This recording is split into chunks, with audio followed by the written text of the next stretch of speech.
Hello everyone, I hope you all ಚೆನ್ನಾಗಿದ್ದೀರಾ ಅಂತ ಅಂದ್ಕೊಂಡಿದ್ದೀನಿ. ಮ್ಯಾನಿಫೆಸ್ಟ್ ಜರ್ನಿಗೆ ಬೇಕಾಗಿರುವಂತಹ ಒಂದು ಬೇಸಿಕ್ ಟಿಪ್ನ ನಾನು ನಿಮ್ಮ ಜೊತೆ ಇವತ್ತು ಶೇರ್ ಮಾಡ್ಕೊಳ್ತಾ ಇದ್ದೀನಿ. ಮ್ಯಾನಿಫೆಸ್ಟ್ ಜರ್ನಿಯಲ್ಲಿ ಬೇಸ್ ಅಂತ ಅಂದರೆ ರೂಟ್ ಕಾಸ್ಟ್ ಅಂತಲೇ ಹೇಳ್ಬೋದು. ಇದು ಒಂದು ಸ್ಟ್ರಾಂಗ್ ಆಗಿದ್ದರೆ ನಿಮ್ಮ ಹತ್ರ ಮಿಕ್ಕಿದೆಲ್ಲ ಈಸಿಯಾಗಿ ತನ್ನಷ್ಟಕ್ಕೆ ತಾನೇ ಎಲ್ಲ ಕೆಲಸಗಳು ಹಾಗೆ ಎಲ್ಲ ನೀವು ಮಾಡಿರುವಂಥ ಮ್ಯಾನಿಫೆಸ್ಟೇಷನ್ ಪ್ರತಿಯೊಂದು ಡ್ರೀಮ್ ಕಮ್ ಟ್ರೂ ಆಗತ್ತಂತಲೇ ಹೇಳ್ತೀನಿ. ಬೇಸಿಕ್ ಟಿಪ್ ಏನಪ್ಪ ಅಂತ ಅಂದರೆ ಉಸಿರಾಟ.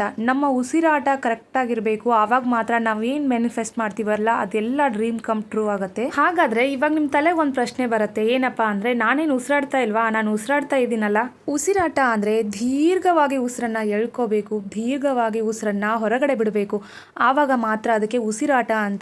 ನೀವು ಒಂದು ಸಾರಿ ಒಂದು ವಿಶ್ನ ಅನ್ಕೊಂಡು ಮನಸ್ಸಲ್ಲಿ ದೀರ್ಘವಾಗಿ ಉಸಿರನ್ನ ಎಳ್ಕೊಂಡಾಗ ಆ ಉಸಿರು ನಿಮ್ಮ ಆತ್ಮವನ್ನು ತಲುಪತ್ತೆ.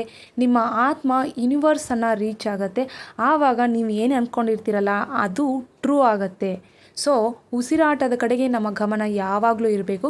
ಉಸಿರಾಡಬೇಕಾದ್ರೆ ನಾವು ಒಳ್ಳೆಯದನ್ನು ಯೋಚನೆ ಮಾಡಿಕೊಂಡು ಉಸಿರಾಡ್ತಾ ಇರಬೇಕು. ಎಷ್ಟೋ ಜನಕ್ಕೆ ಅವರು ಉಸಿರಾಡ್ತಾ ಇದ್ದಾರೆ ಅಂತಲೇ ಅವ್ರಿಗೆ ಗೊತ್ತಿರಲ್ಲ. ಪಾತ್ರೆ ತೊಳಿತಾ ಇರ್ತಾರೆ, ಎಲ್ಲೋ ಯೋಚನೆ ಇರುತ್ತೆ. ಅಡುಗೆ ಮಾಡ್ತಾ ಇರ್ತಾರೆ, ಅವ್ರು ಇನ್ನೆಲ್ಲೋ ಗಮನ ಇರುತ್ತೆ. ಒಂದು ಬಟ್ಟೆ ತೊಳಿತಾ ಇರ್ತಾರೆ, ಅವರ ಗಮನ ಎಲ್ಲ ಇನ್ನೆಲ್ಲೋ ಇರುತ್ತೆ. ಅವ್ರು ನಮಗೆ ಹಾಗಂದ್ರು, ಅವ್ರು ನಮಗೆ ಬೈದರು, ಅವ್ರು ನಮಗೆ ಹಿಂಸೆ ಕೊಟ್ಟರು. ಇದೇ ಯೋಚನೆಯಲ್ಲಿದ್ದರೆ ನಿಮ್ಮ ಬದುಕು ಯಾವಾಗ ಬದಲಾಗೋದಕ್ಕೆ ಸಾಧ್ಯ ರೀ? ನಾನು ಯೂನಿವರ್ಸ್ ಜೊತೆಗೆ ಎಷ್ಟು ಡೀಪಾಗಿ ಕನೆಕ್ಟ್ ಆಗಿದ್ದೀನಿ ಅಂತ ಅಂದರೆ ಒಂದು ಎಕ್ಸಾಂಪಲ್ನ ಕೊಡ್ತೀನಿ.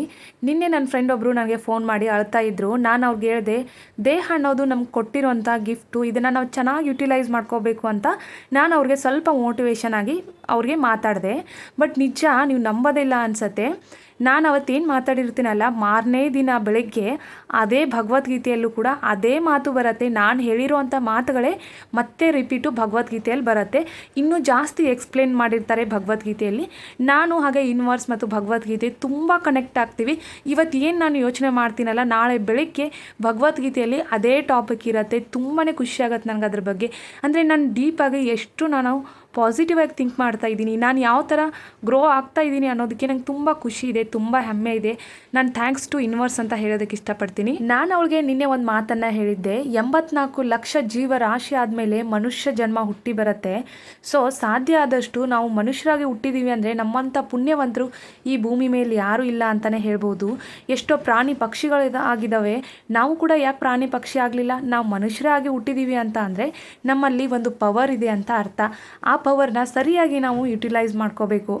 ನಾನು ಹೇಳಿರೋ ಮಾತು ಇವತ್ತಿನ ಭಗವದ್ಗೀತೆಯಲ್ಲೂ ಕೂಡ ಬಂದಿತ್ತು. ನನ್ನ ವಿಡಿಯೋ ನಿಮ್ಗೆ ಇಷ್ಟ ಆದರೆ please like, share and subscribe ಮಾಡ್ಕೊಳ್ಳೋದನ್ನು ಮರೆಯೋದಕ್ಕೆ ಹೋಗಬೇಡಿ. Thanks for watching.